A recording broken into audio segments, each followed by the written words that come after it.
अपने इर्द गिर्द अपने सराउंडिंग में मर्दों को देखता हूं ना, men have become very lazy, comfort पसंद करते हैं, और उसमें उन्हें बहुत ज्यादा ना एक फेमिनिन एनर्जी नजर आ रही है हमें. औरतें जिनसे मैं बात करता हूं जब काउंसलिंग सेशंस हो रहे होते हैं, I have seen women wearing the pants in the relationship and men seem to be the ones wearing skirts in that relationship. ज्यादा टास्क औरतें कर रही हैं, ज्यादा जिम्मेदारियां औरतों पर हैं. एक काम कर रहा होता है मर्द के, वो सिर्फ एक ब्रेड विनर है, दैट्स ऑल. देखो अब जमाना चेंज हो गया है. औरत अपना भी आप पाल सकती है, अपना खानदान भी पाल सकती है, अपने बच्चे भी पाल सकती है फाइनेंशियली. अब उसको जरूरत है हस्बैंड की इमोशनल नीड्स के लिए. फिजिकल नीड्स भी अब पूरी हो जाती होती है, जमाना बहुत आगे चला गया हुआ है. इमोशनल नीड भी अगर वो नहीं दे रहा और उसको अगर ये लगता है कि खाली ब्रेड विनर होने से वो अपनी जिम्मेदारी पूरी कर रहा है, he should be considered a good husband, then he is wrong.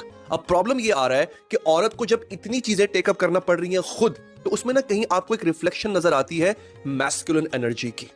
बंदे वो इतने सुस्त, इतने लेजी हो गए हैं, वो कुछ जिम्मेदारी लेना ही नहीं चाह रहे. At the end of the day होता पता क्या है? आदमी चीट कर रहा है, मर्द चीट कर रहा है, इल्जाम ये लग रहा है यार मेरी बीवी बहुत सख्त हो गई है, मेरी बीवी बड़ी मैस्कुलिन हो गई है, वो मुझसे हेड ऑन आके अपना ओपिनियन देती है. भाई वो करेगी ऐसे, क्यों नहीं करेगी?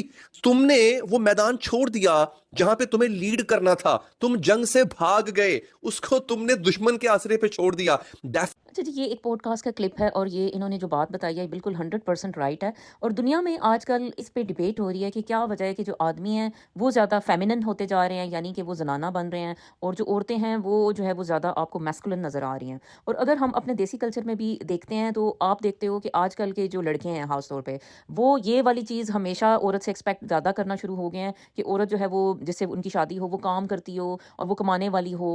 और अब जो है वो उन लड़कियों को ज़्यादा पसंद नहीं कर रहे जो कि बिल्कुल जो है वो घर गृहस्थी का जो है ना सिर्फ उसमें रहना पसंद करती हूँ.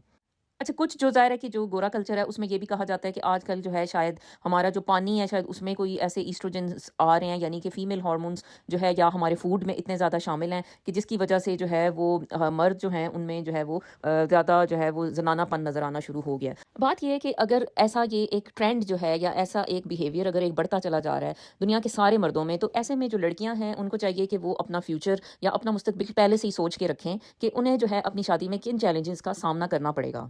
बहुत सूरतों में हम लोग ये कह देते हैं कि हाँ जी ये बस दुनिया ख़त्म होने वाली है, ये एंड ऑफ टाइम्स है, इसीलिए जो है ये इस तरह के जो रोल रिवर्सल है वो देखने में मिल रहा है. औरतें ज़्यादा स्ट्रांग आ रही हैं नज़र और आदमी जो है वो ज़रा वीक नज़र आ रहे हैं. इस बात के लिए लड़कियों को आने वाले वक्त के लिए खुद को तैयार करने की ज़रूरत है. मेरा ख्याल है कि रोज़ बरोज़ ये बढ़ता हुआ एक चैलेंज है जिसके बारे में हमें बैठ के सोचने की ज़रूरत है कि इसकी क्या वजह है. क्या इसके पीछे आदमियों की तरबियत है या उनके कोई ऐसे खाने हैं जिसमें कि ईस्ट्रोजन शामिल है. जैसा कि कहा जाता है कि जो चिकन है उसमें जो है ईस्ट्रोजन्स बहुत ज़्यादा मिकदार में मौजूद होता है. तो ये हमें सोचने की ज़रूरत है कि आखिर क्या वजह है.